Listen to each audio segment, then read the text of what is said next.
Hi everyone, welcome to a brand new episode of the Behold podcast on the Genre Equality channel. My name is Itzir, I'm Isa. and as we are recording this, elections have just begun in America. It's probably going to be a shit show. Votes are not going to be counted like on usual election cycles. This one is going to take a week or so to count the votes because of COVID. People are mailing in, drive-through voting, and things like that. So it's going to get really testy. It's going to get really messy. And on the heels of the American elections, we thought we'd dive into the pop culture on this episode of Behold that best depicts the strengths, failures, absurdities, paradoxes of the American political system Yeah. and the American politicians running it lah. So that will be the theme of this episode. But before we go any further, I do have to remind you that the latest episode of Genre Equality is now up on our Mixcloud and it will be up Yep. on Singapore Community Radio next week. They're kind of taking a break this week. So if you want to listen on Twitch and Facebook, it will be up next week. We talked about lots of stuff, man. Mostly Halloween themed. There was the hmm Haunting of Bly Manor. There was Lovecraft Country. There was Primal. Those were our kind of three big topics of the month. Yep. And most recently, Daniel Peters from Singapore Community Radio also interviewed us about why and how we do genre equality and behold. And if you want to check out like our podcast philosophy, things that we like and dislike, and the origins of genre equality, you can go to sgcommunityradio.com and check out our interview there, or you could just go to our socials. You can go to our Facebook or my Facebook or whatever, and click the link there. It was a fairly long interview with Daniel, and we both gave really long answers. yeah. I mean, much like our podcast, even though we try and keep things concise. Yeah. But it's good lah to elucidate. And Daniel didn't cut anything, which is great. Yeah, no editing there, so fantastic. If you really want to delve into how it got started, where we are now, why Behold began, then do read the interview. We delve into our thoughts there lah.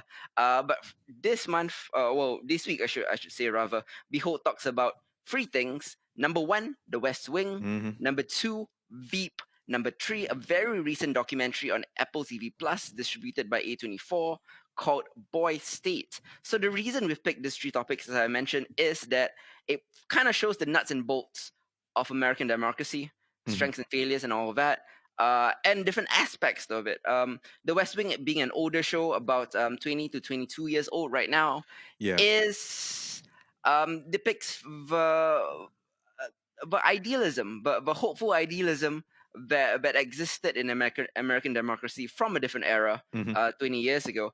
Veep, more representative of what it is today, is a bit of a cynical, satirical farce, Yeah. which began as an exaggeration but ended up becoming prescient. And Boy State, incredible documentary talking about the boys and girls involved in a little program in America for politically inclined youths. It's a camp that gets about 1,000 to 1,100 kids to basically build a representative government from the ground up.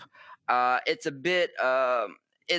an interesting look into how partisan dynamics have filtered through the system in hmm America, and how even the children are being trained to approach politics and activism in the same way lah. Yeah.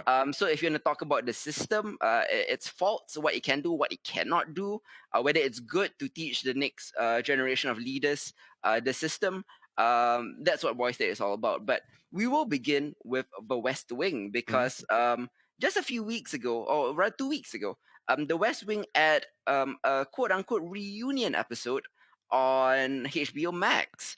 Yep. The reunion episode was a restaging of a famous episode from season three called Hartsfield's Landing. It was, of course, an election episode, and the whole purpose of this reunion episode isn't nostalgia bucks, although I suppose partly that's it lah. Yeah. but it's actually to urge people to vote in this upcoming election, and I think that's a noble cause. Hmm. As we all know, the John Spencer, the actor who plays Leo, passed away during season 4 of The West Wing. He was replaced and recasted for this special by Sterling K. Brown, Hmm. which is an interesting casting choice. Yeah. Also important to note is that this is not set in a studio. This is set on stage in the Orpheum Theatre. So it's more like a play rather than a television episode, Hmm. and we'll talk about that as well. You haven't seen The West Wing, I would say, since like the 14 years since it's been on off air. So I Yeah. guess the reunion episode provided a bit of a refresher to you. I mean, what do you think about the HBO Max special? And what do you think about the unique setup they had? Oh man, I really, really enjoyed it. I enjoyed it a lot more than I thought I would, honestly. And then you kind of start to realize how well Sorkin's stuff actually fits on stage. Oh yeah, Uh, he started as a playwright. Yeah. yeah, right. And it's so, yeah, it's so interesting to be able to kind of keep all the dynamics that you remember. I mean, of course, most of them were the original cast coming back, right, with the exception of Sterling. Yeah, yeah. Yeah, and just to be able to kind of see that and the way they kind of set everything up, obviously with the stage, everything is kind of boiled down to its simplest kind of setups, right? Hmm. And it really, really kind of highlighted how much the dialogue carried the series. Mm, And of course all the Sorkinisms, right? Like, it's just brilliant people talking with brilliant people about brilliant things, yes. to no end, and as much as it has gotten a bit tired, I think, in recent Mm, times, the Sorkinisms, rewatching, or rather watching this special, really kind of reminded me like why the West Wing was as big as it was back then, and why hmm. Sorkin became the name that he became. I think like it is one of the most definitive of his works, right? Like his style really worked for what he was trying to do with the West Wing. Yes. Yeah, yeah. I mean, I totally agree as well. Like, most of my close friends would probably know my love hate relationship with Aaron Sorkin's writing. Just the previous month, Sorkin came out with The Trial of the Chicago Seven on Netflix, a Yep. fantastic film. If you haven't seen it, it represents Sorkin, um, at his best, you know. Hmm. But I have also frequently seen Aaron Sorkin at his worst, so I'm torn between loving and hating Aristotle. Like Yeah. the maddening, irresistible proposition, right? That in an Aaron Sorkin production is that speech can change hearts and minds, and Yeah. Sorkin loves speech. Period. He features a lot of mouthed walk and talks where cleverness of the characters kind of mitigates the fact that they all sound awfully similar. Quippy exchanges that ping pong back and forth Mhm. around to an eventual callback later on, Yeah. arguments that rise in a calculated crescendo until one character breaks into a yell and the room falls abruptly silent. I've heard myself rant about these tropes for far too often. At its best, it is exhilarating, it's brimming with eloquent wit and insight.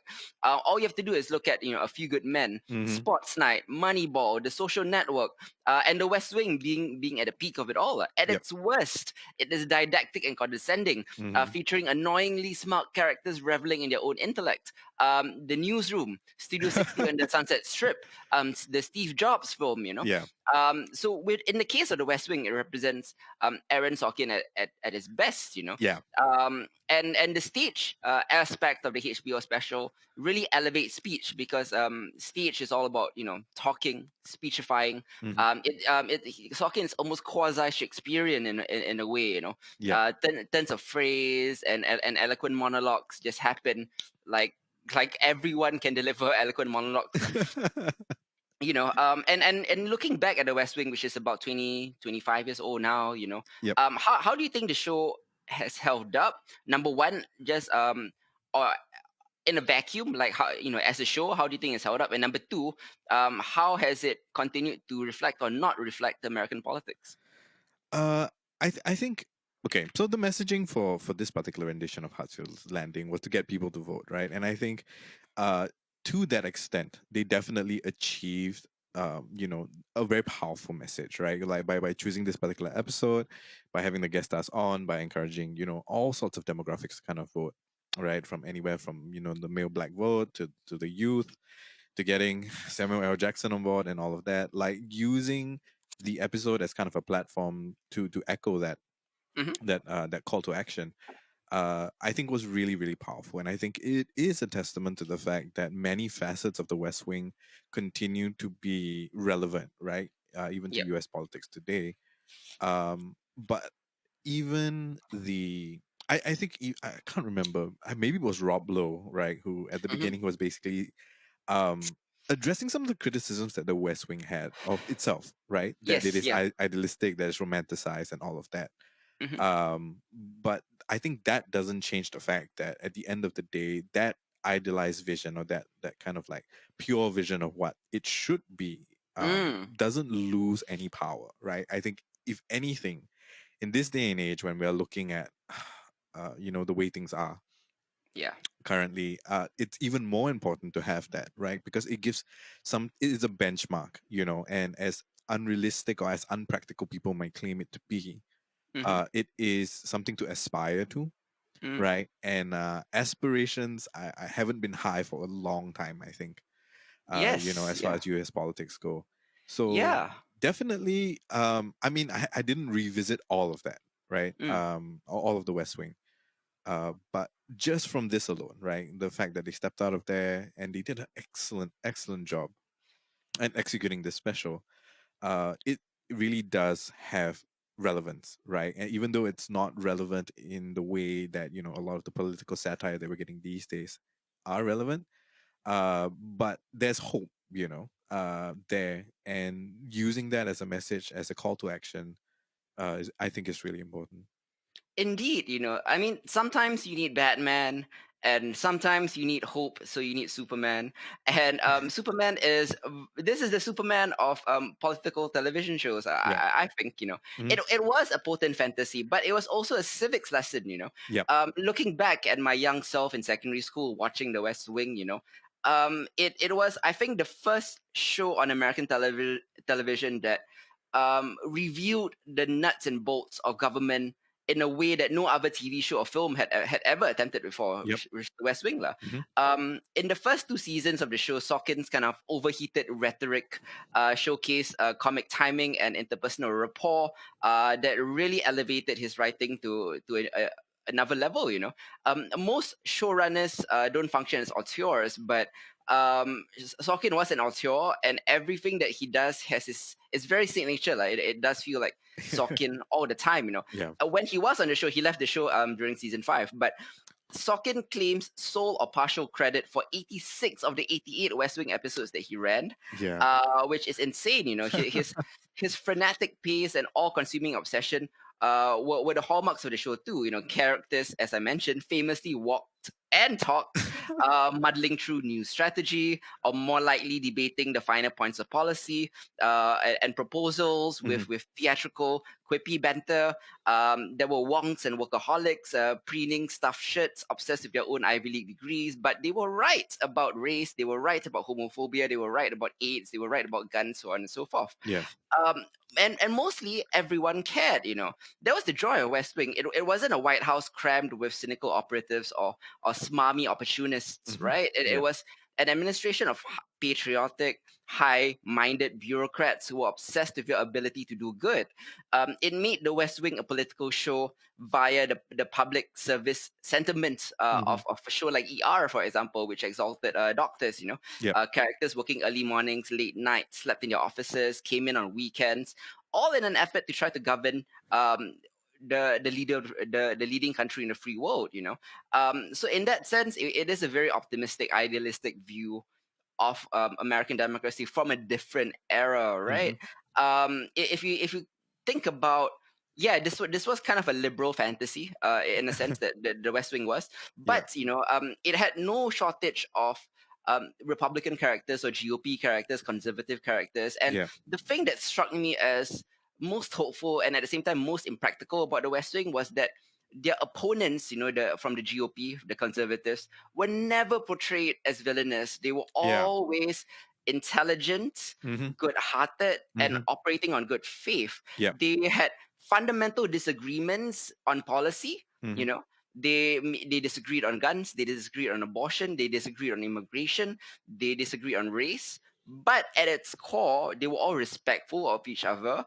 They all Mm. believed in the sanctity of the Constitution. Yeah. They were open-minded enough to consider each other's arguments. Uh, and and that is where I think the West Wing failed Yeah. in a sense. Yeah, Mhm. do you think so? Yo, absolutely right. I think it, the assumption that people play fair in politics, I think it's the main kind of weakness, Mm, and the real kind of the allegory of that essentially, yeah, right? It was especially clear in Hartsfield's Landing, because you talk about chess, you know. yep. The rules are laid out. It's very clear. There's 64 squares. Sorry, I just got on off of a binge of Queen's Gambit. Queen's Gambit, yeah. Yeah, which is a story for another day. But yeah, so with it's well laid out, right? Like there's a set rules, and everybody kind of plays by those rules, and the one-upmanship of that, is calculated, right? And always is calculated, which is a far cry from, I think, what actual politicking is. So it is a weakness for sure, but Mm. again, right, there's nothing wrong with portraying an ideal, especially when that ideal, you know could be achieved. Not no Could be achieved is the wrong way to put it. I mean, like, it is possible to get closer to that ideal than we think it is. Is Yes, kind of yeah. my stance on it. Yeah, it's just that it's so far away now that it seems an impossibility. But you have to keep in Yeah. mind that maybe in the mid 90s or the late 90s, Mhm. it was kind of erring towards that. I know I realized that there were scandals in the Bill Clinton administration. Of Yeah. course, Hmm. there were obviously the George W. Bush era. Hmm. Wasn't ideal in terms of the war on terror and the two absolutely unnecessary wars happening Hmm. in Afghanistan and Iraq.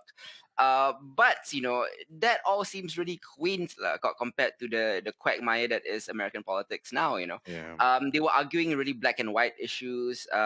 There was nuance in it, and the thing is that there is no more nuance now, Yeah. and the West Wing really reveled in the nuance. It was such again, it was such an idealistic show. Hmm. There was this liberal fantasy of competence, intellectualism, and social justice in power, and not just social justice on the Democratic side, but Yep. social justice on the Republican side too. Yep. Everyone wanted what was best. They just had different ways of going about it. Hmm.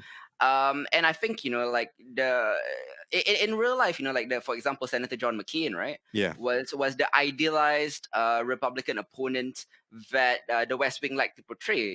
Yep. They were full of integrity. They had different points of view, obviously, but they played fair. And I think that is where that is the thing that opened the door for a show like Veep, because Yeah. you know what I mean, yeah. Yeah. Absolutely, absolutely. So in the same way that Sorkin puts conversation on a pedestal, Mm, what we have right now is is the antithesis of that. Right now is just shouting matches, hmm. right? Literally shouting matches. We're getting shouting matches on live television during Yeah, the debates, and like that is as anti Sorkin as it gets, right? yep, So it's I mean, it is a little sad, right? To compare what the dream could be, like the liberal dream could be, right, yeah, with the way things are now, hmm, for sure. But you can't take away the fact that the West Wing has left a substantial legacy, right? yes, Any political show, yeah, hmm, right, henceforth, or since West Wing rather, hmm, um, has some walk and talk, right? Like it's in Veep, right? It's in Boy State. yeah, It's in Designated Survivor. No matter how serious a political drama or comedy or satire is in this day and age, right? They all borrow something from that spirit of West Wing and what it did. So we can't take away from how important it is, despite the fact that that ideal and the current reality is so far divorced. yeah. I mean, rewatching The West Wing today, it seems simultaneously, right, at once charmingly dated Yeah. and surprisingly contemporary. Um, over the years, like there've been like whispers of The West Wing revival, and I don't think they could do The West Wing as it is today. No. I just don't think that that's possible. Maybe during like the Obama years, it could have been done Yeah. because like I think that was like what The West Wing was. wanted lah for Hmm. American politics. I'm certainly not saying Obama was fantastic or anything, but he had his fair share of mistakes. Being a Muslim, of course, I'm very bothered by his drone strikes and stuff like that. But Yep. I mean, like it's just not as bad as it is right now lah. Yeah. Yeah, so I mean, rewatching The West Wing, one of the things I do have to point out, like outside of the thematics of it all, right, is Hmm. just like how deep the cast was. Yeah. You had like Alison Janney, Rob Lowe, Bradley Whitford, Duo Hill, Richard Schiff, Stockard Channing. In fact, fun fact. Elizabeth Moss had a first Hmm. ever TV role as the president's daughter. Yes. In the show, Mary Louise Parker was on it. John Amos, Jimmy Smits actually played a Latino Republican of amazing integrity. Hmm. Lily Tomlin was on it. It was such a deep cast, man. Like, were you? Did you remember that all these amazing people were on the show? Because I certainly forgot. I I mean, some of them kind of came back immediately, just as I was watching the special, especially, I was like, oh yeah, he was on West Wing. Oh yeah, he was on West Wing, and it's so fascinating because I think to me, West Wing, when it was airing, right, Hmm. like it was the first kind of like American political drama that I had been exposed to, and it was the first time I was actually interested in it because of Hmm. West Wing, and to see such a ensemble of amazing actors, right? And back then, like some of them weren't particularly like famous, Hmm. and if they've gone on to do like kind of great things since then. To kind of like see all of them on stage, and especially in the special, you have all these kind of like outtakes and like behind the scenes photos that they interject here and there. Yeah. It really did seem kind of like magical to have this group of people together, right? Again, Yep. so I think it was a great reminder, Hmm. as to like just how well crafted everything was, and just how many people and how much talent it required to make a show like that. Mm, Yeah. yeah. Um, Director Tommy Shalami himself had about like 70 directing credits on The West Wing, and he directed the HBO Max special. Hmm. I think he did a fantastic job on all of it. He is the quintessential walk and talk director. Yeah. The guy that really films and lets Sorkin's dialogue really just fill the room, like like without distracting you from it with unnecessary flourish. Yeah. Sorkin's dialogue has always been the star of Sorkin's things, for better and for worse, Yeah. But for a show like West Wing, which was basically pure debates, Hmm. the West Wing every episode featured pure debates, and had really eloquent points for all sides, And as we were mentioning early on, perhaps the pure, impassioned, reasoned debate is the thing that the West Wing can hopefully inspire future generations of American politicians to uh, come back to. Hmm. I suppose, but at the same time, also a lot. I do understand that, like a lot of people have written about the West Wing over the years. Yeah. In fact, like a whole current generation of liberal politicians got into politics because of the West Wing, and Hmm. the show left them woefully unprepared Yeah. for what modern politics is, lah, Yeah. So it functions in a Superman-esque sense, but at the same time also just to be like a bit fair, the West Wing does have a lot of shortcomings in Hmm. terms of portraying the realism in politics. Yeah, yeah, for sure. I Yeah. think it's the difference between the West Wing trying to educate and the West Wing providing experience, right? Like the Yeah. difference between education and experience. For Yeah. sure, the detail in which it represented, the political process, and all the nitty gritty kind of like details, and all this anecdotal kind of like the, the the anecdotal experiences of the West Wing don't translate into the reality that it is, Mm-hmm. which is fascinating. I think we might talk a bit more about that later when we go into Boy State as well. Mm. Indeed, but as we mentioned, like hot of the heels of the West Wing, after it came off air, about 10 years later, Yeah. HBO came up with the anti-West Wing. I think that is kind of what Armando Iannucci, the writer, creator, author behind Veep, created Veep as basically the anti-West Wing. Lah. Yeah. It featured Selena Meyer, who is the senator turned vice president turned president in Veep, and it was the perfect foil for contemporary American politics during the Obama era. Yep. Maya was self-obsessed, myopic, utterly useless. Julia Louis Dreyfus created a politician who was so ridiculous that she was hard to believe. You Hmm. know, um, Veep started out as an exaggeration, a political farce, something that was so out of the realm of possibility that it was easy to laugh at.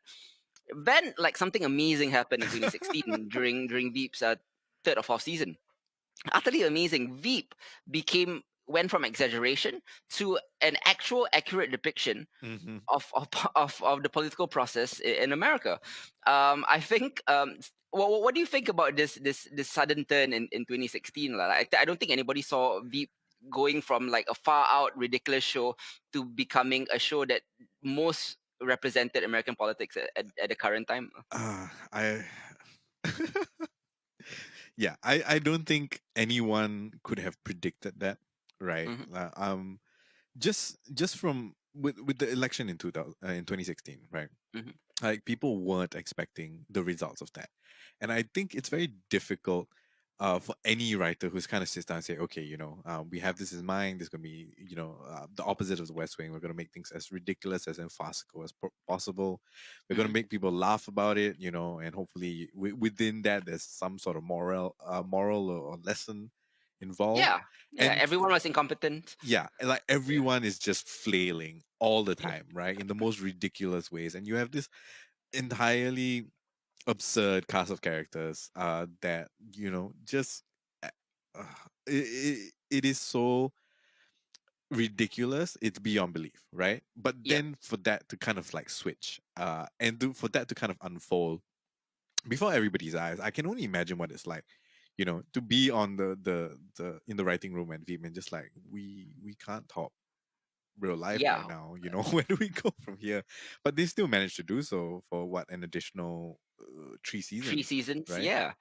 Armando Iannucci gave so many interviews after Trump was elected about how much pressure it was on Veep to exaggerate even further, because Yeah. like they couldn't, like, in their wildest imaginations, they just couldn't do what was happening in real life, like it was ridiculous, like the incompetent flailing characters you were talking about Yeah. that represented Veep, Selena Meyer being at the top of them, actually felt rather competent in comparison to the people running the White House in real life. Yeah. It was such unexpected competition. The competition for Veep didn't come from another show. The competition from Veep came from the news. Yeah. Yeah. Yeah. But at the same time, also, I think like the new landscape of American politics actually elevated Veep to the stratosphere, because Hmm. at once Veep was kind of an obscure comedy Yeah. that was, very smart, very very satirical, but at the same time, like, not many people were too into it, lah. But I think watching Veep through a comical lens allowed a form of catharsis for viewers who were so worried about the current state of America, that it's nice to kind of just like look at it and laugh at it rather than be worried about it. Yeah. Yeah. For sure. For sure. I don't know if, I mean, I haven't caught up all the way with Veep, but I don't know if um they necessarily need to exaggerate more on top of the current state of things, right? Like it's all about the context. At one point in time, satire, you're pushing the boundaries of what people think is ridiculous in politics, Mm, right? But I feel generally like I've seen a couple of episodes of yep. the later seasons. Veep has more or less tried to stay where it is, right? Like even though they've tried to push boundaries here and there, they've mixed things up a bit. It's stayed more or less what it was when it first started, right? Hmm. And reality as it is right now has far superseded that, so much so that I'm not sure if it functions as satire anymore. You're absolutely right when you say like it's almost cathartic for Mm, people to be able to look at something truly funny yep. uh, and be able to laugh at it instead of being absolutely terrified at the way things are going. Like, it's funny because it doesn't have real world stakes. Yeah. Like, if Selena Meyer was legitimately running America, of course we would be worried.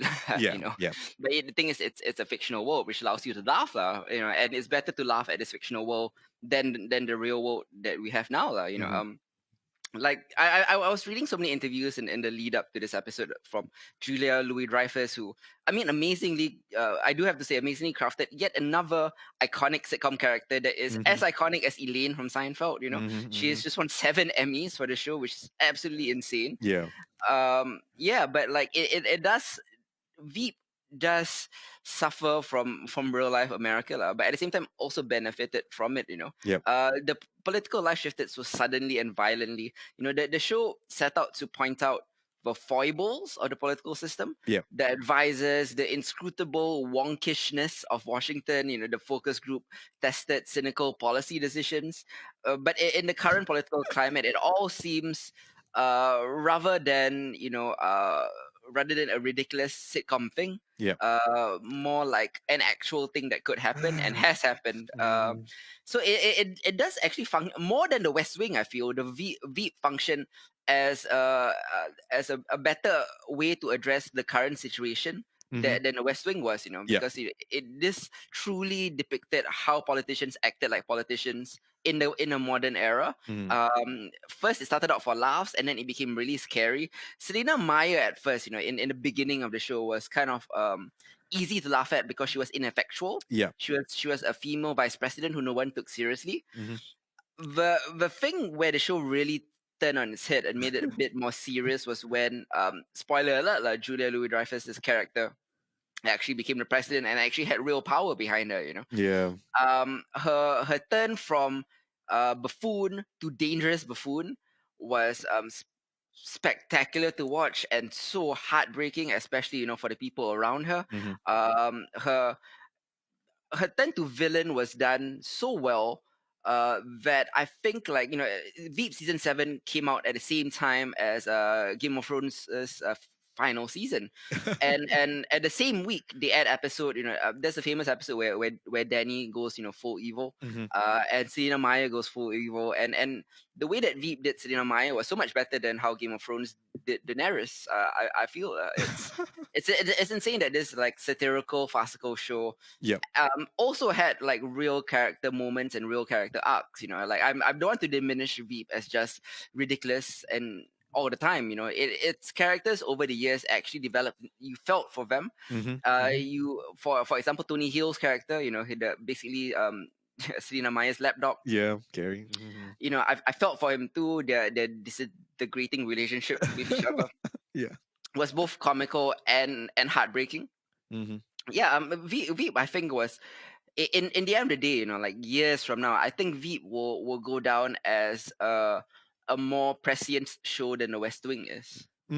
Definitely, definitely. And I don't know if anybody could have predicted that pre to 2016. Yeah, yeah.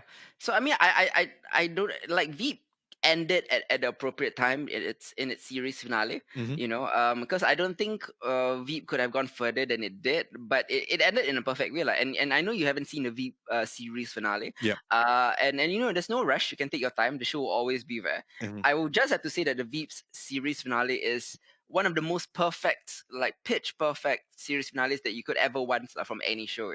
Damn. It ends in such an ideal way. I can count on one hand shows that end this perfectly. Yeah. Yeah. Okay. Okay. I mean, I'm gonna slowly make my way through everything. Hmm. I'm slightly more than halfway through, so I'm looking forward to it. Correct. And plus, I do enjoy that Selena Meyer is kind of like, they don't just make. It could have been easy to make Selena Meyer a Republican, but Mm-hmm. just the fact that she is a Democrat, Yeah. just shows that this kind of, like, cynical incompetence and flailing happens on both sides of the aisle. Yep. Yep. In a polarizing real world climate.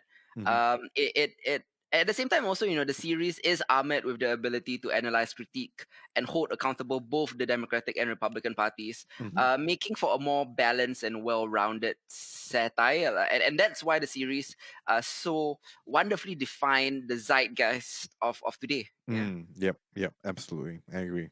Yeah, wonderful socio-political comedic commentary. And next up, we're going to be talking about a very recent movie that came out, I'm going to say 3 months ago. Yes. Uh, and it was called Boy State. And I wanted to talk about this film because, in my opinion, it was the best non-fiction film of the year. and I had no idea where to put it. And then I just figured, oh, okay, this U.S. political election special episode would probably be the best place to put Boy State. Hmm. And boy, God, okay, you've recently seen Boy State, right? Yeah. Like, how about like you give the intro for it and how you feel?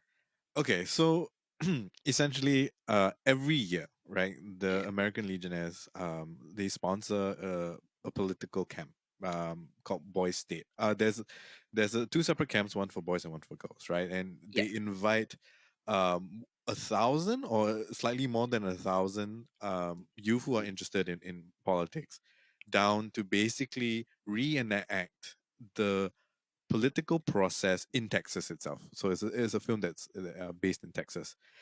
So this includes them being randomly sorted into two parties, Mm, and then from there they have to vote their party officers into power.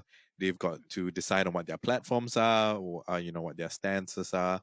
They got to elect all their officials, and then the highest office that one can obtain during the camp itself is to mm-hmm. be governor of Texas, of Boy State, right?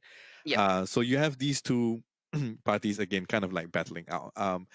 It, to be clear, they are sorted into parties known as nationalists and federalists. It has nothing to do with the actual bipartisan politics of today, right? Correct. So Yeah. they're It completely, also mirrors the bipartisan system, lah. yeah, it mirrors the system, but not exactly the politics, right? Like that is supposed to be formed. Up, up to the boys, lah. Yeah, it's up to the boys to kind of form that.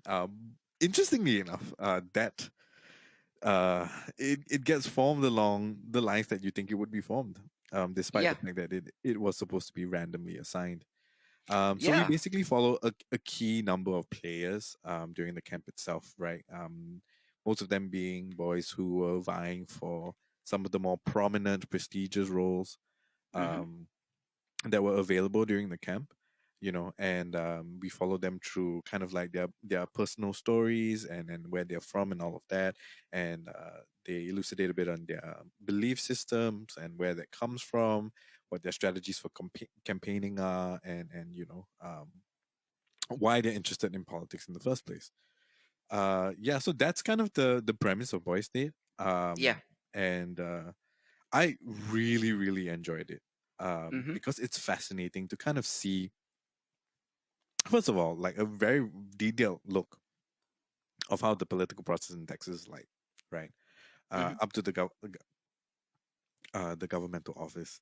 Yeah. Um, but just to see how these boys try to fill those shoes, right? And try to like fulfill some of the aspirations they have within this very kind of like controlled system is completely and utterly fascinating. Like some of the Mm. twists and turns and the way things played out, right, completely caught me by surprise.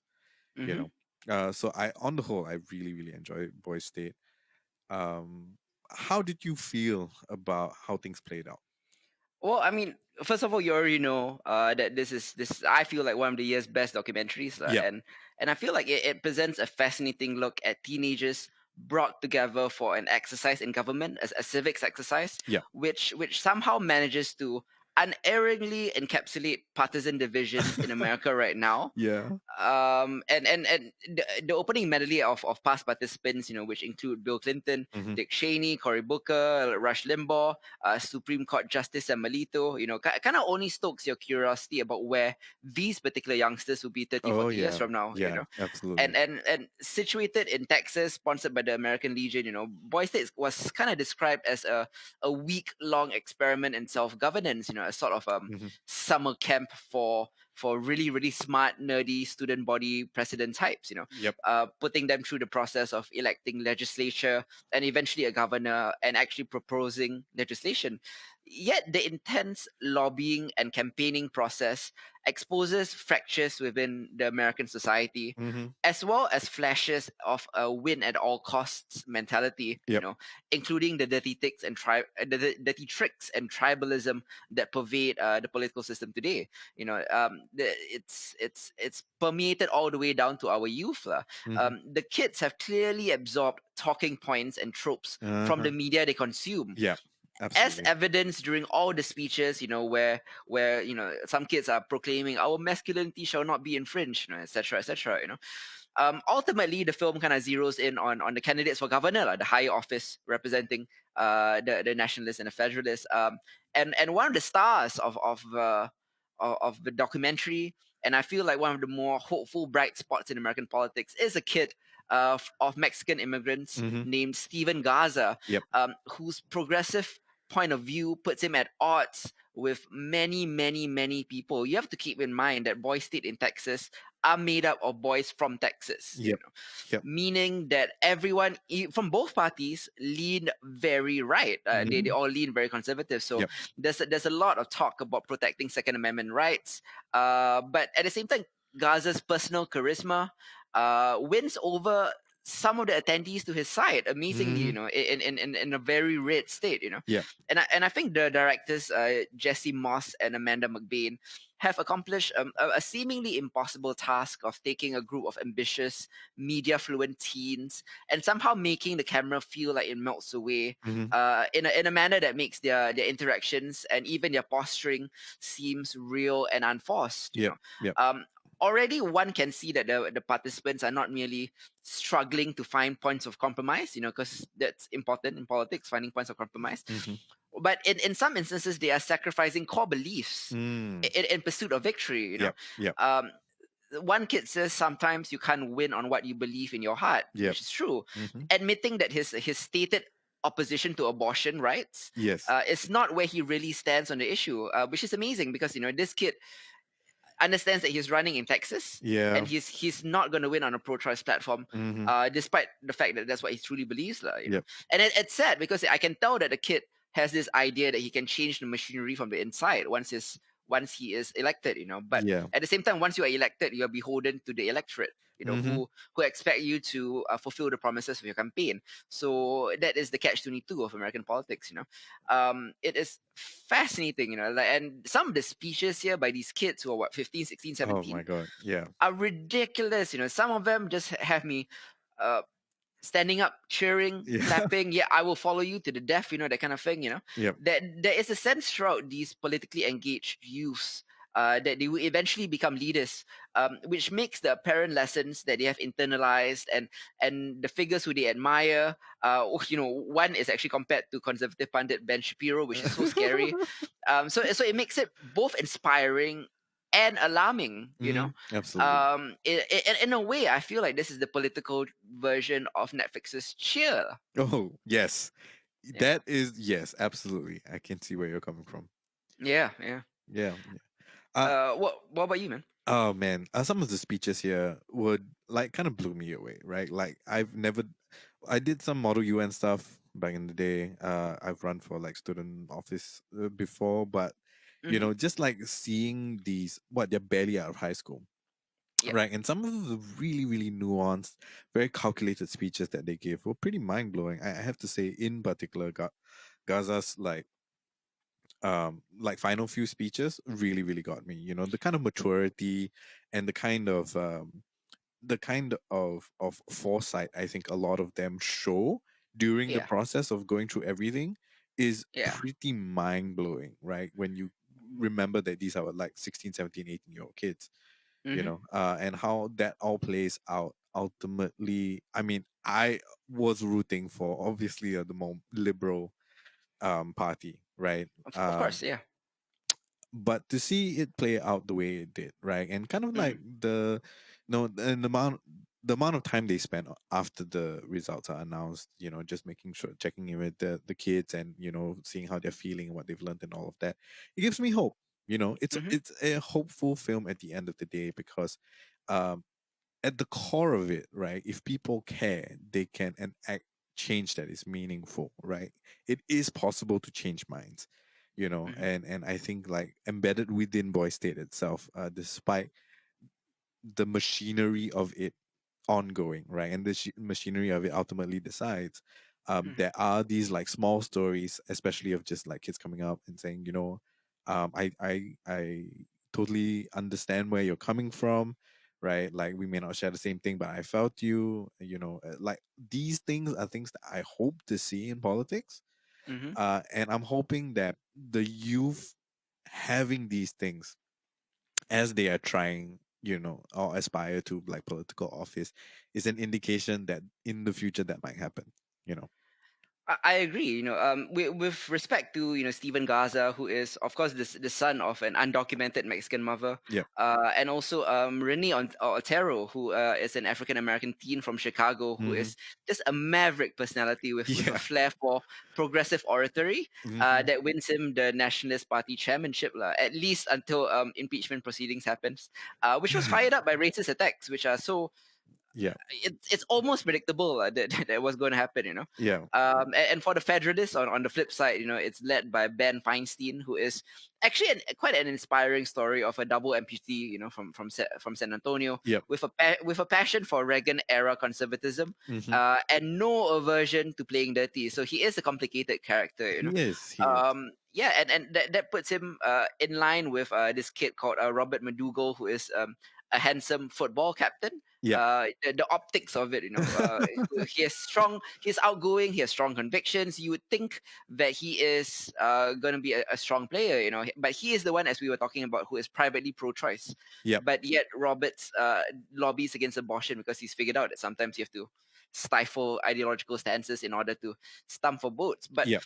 as you were talking about, the inspiration part of it comes entirely mostly from Gaza, who is either characterized as a liberal snowflake amongst most of the populace in the show, Hmm. or a quiet voice in the storm. And just the fact that this unassuming guy from the beginning, who you thought could never get the 40 votes to even be a nominee for governorship, right, Yep. became a front runner. And somehow, based on a Black Lives Matter anti-gun policy in Texas, Yep. made it so far. And I'm just gonna give a spoiler here, because I think you all know that Gaza lost, because of course he lost in Texas lah. Yep. But Yep. the fact that he lost by such a slim margin on such a radical, I don't mean radical for everywhere lah, I mean radical for Yeah. Texas Radical protection. Yes. Yep. platform, is amazing. And as you were talking about at the end of the film, so many conservative leaning teens, who are very passionate about what they believe in, and Yep. and you know I'm not going to disagree with whether with the actual points, but I Yep. think these people are actually full of integrity too. Hmm. They come up to Gaza, or sometimes mispronounced as Garcia, which is unintentionally racist hilarity. And the fact that they tell him, that you've inspired me, you're full of integrity. I don't disagree with your politics, but Yep. I think you're the right man to lead America. That kind of thing is cool. Yep. But on the flip side too, also, like, the boy state isn't so high-minded as to not include segments where teen boys are teen boys lah. When you give like teen boys power, the Yeah. 16 to 18-year-old teens, the chest thumping ridiculousness of bored boys in summer camp, Yep. restless boys, so of course you're gonna get scenes where boys come up to the Congress floor and suggest a bill on space alien invasion, or a statewide ban on pineapple pizza, or just full on separating from the United States and making Texas independent, Yeah. amazing. And Gaza's speech about why just to shut down such a ridiculous Hmm. bill of separation, by kind of framing it through the lens of what American soldiers have given up for the country to Yep. be united, Yep. was brilliant. Like, it was a brilliant way to unite everyone through common ground. Yeah. Yeah. Yeah, Absolutely. Absolutely. I think the kids here aren't old enough to own guns, right? yeah, They aren't yeah. old enough to have any say in that. They are echoing the politics of their families, of their friends, of the communities they're in. They are echoing the politics of the day, right? Hmm. That they've grown up with. And it's so fascinating to kind of have Gaza come as kind of like a pure orator, Hmm. a pure kind of like representative of democracy in the Aristotelian sense, right? um, and says like, I'm here to represent you. I'm here to hear your voice, and then I will campaign from that platform. Right? Was one of the points that he made. Hmm. Um, for him to be able to convince others, right? Yeah. Through the power of his words, through the integrity of his character, right? No mudslinging, and just keeping to his promises. Is so interesting because then um the all the politics that you've inherited, right, from your families and so on and so forth, right, that kind of falls away and speaks to something a bit more human and a bit more integral to the human condition. Hmm. That you need to care in order for these things to work. So I'm wondering if I think on the whole, having a camp like this is fascinating, just not for the educational aspect of it, right? Because it does give some insight into, like, maybe this is the point in time in teen boys' lives where you Hmm. can reach them, in order for them to have a much more nuanced, a much more full, a much more rich understanding of what politics actually is, as opposed to, touting and shouting what everybody else around you is shouting. Yeah, yeah, like I mean, at the end of the day, these are just boys, and it's all kind of pretend. But Yep. Boy State, like the event itself, actually kind of delivers legitimate life lessons, as, Yep. as you were saying. Hmm. Like you won't forget any of the young boys who populate the film, and I doubt this will be the last you hear of them, because I feel like they all have promising futures ahead of them Hmm. in both parties. And for every moment of inspiration and hope in this cross genre teen slash political documentary, um you find yourself thinking that, by gosh, these kids are all right. There's some moments when you're just like so inspired by them, but Yeah. then for every moment of inspiration, there's at least two or three jaw-dropping instances of these kids compromising their values with such cynicism that you weep for the future. Yeah. So in this little microcosm, you see not only a portrait of serious-minded youths, but how their worldviews, morals, and political beliefs have been molded by what's happening in the country, by Hmm. their parents. Hmm. And it manages to be both hopeful and bleak at the same time about our political present and future, or at least in America, lah. Yeah. And on top of all that, it actually functions as a real solid indictment of why two-party systems are destined for failure, Yep. because it leads to division, it leads to polemics, it leads to polarization, Yep. and it leads for non-nuanced arguments, because you can't have things in the middle. Hmm. Hmm. Hmm. Yeah, yeah. Absolutely. It's a great portrait of America in a microcosm, the political process in a microcosm, and just such a a clear civics lesson for Mm. people who might not understand how things became how they are in the American system. Yeah. But at the same time, it makes it clear that, like, it's not irredeemable. It can be redeemed, it can be saved. It might be bleak, but it's also inspiring. Yeah. Absolutely. Yeah, man. Fantastic stuff. Like I thought it would be important to present, like, two fictional portraits, Yeah. and the two fictional portraits had to be on polar opposites. One is hopeful, one is cynical. Hmm. And for this, non-fiction, as clear-eyed, as unfiltered as you can be, that is not presented through the emotional manipulation of narrative, Yep. to actually watch how the future leaders are inspired by current leaders, Hmm. and why it's bad, but at the same time, it's maybe not the end of the world scenario that a lot of people are thinking, lah. Yeah. Yeah. Yeah. I Yeah. mean, like, if there are more kids like Gaza out there, I think, there's hope. There's hope. Yeah, indeed, man. Like, if you have not watched Boy State, you can find it on Apple TV Plus. Hmm. It is a documentary by A24. The West Wing, the reunion special, is now available on HBO Max. Yep. All the DVDs out there. I actually own all seasons of The West Wing. Really? Yes, so if you want, you can actually borrow The West Wing from me, or you can get HBO Max to watch it. As for Veep, it's also available on HBO Max, actually being a HBO show and all. Yeah. You can watch it there, lah. Yes. Man. This was great. It's nice to be able to dissect American politics by not through an allegorical lens, lah. Yeah. It's a lot easier that way. It allows for more um clear-minded views Hmm. to to get elevated above just the competitive shouting matches that's happening in real politics. Yeah. Yeah, so it's kind of sad that we had to resort to watching TV shows and documentaries and films to talk about the American system, the failures, the strengths, the paradoxes, the absurdities. Hmm. Uh, because these things I feel really showcase the system and help you understand it better than the politicians on TV themselves. So, Absolutely, absolutely. yeah, Yeah. man. I I don't know how many listeners we have from America, but if Mhm. this reaches you guys and you haven't voted yet, please vote. Yes, yeah. This episode will be out on voting day of in America, but we do know that the next week is going to be really contentious also because I think Trump is going to be claiming victory before the votes are counted, therefore he can discount the votes. Yeah. It's going to be interesting to say the least. Hopefully, it doesn't lead to a full-on civil war, or just like a full-on like military coup or whatever. But it's worrying times for American politics, and it should be worrying times for everyone because Yep. American politics trickles down to the economy and foreign policy of nearly every country in the world, including us Yeah. here in Singapore. Yeah. I don't think we would be here in Singapore talking about TV shows about American politics if it wasn't important to the rest of the world. Yeah, yeah, but like I frequently see, I think, like Facebook comments or things like that about like why should we pay attention to American politics? It doesn't really concern us, but it's a very small-minded view because of course it concerns us. It Hmm. concerns everyone, Yep.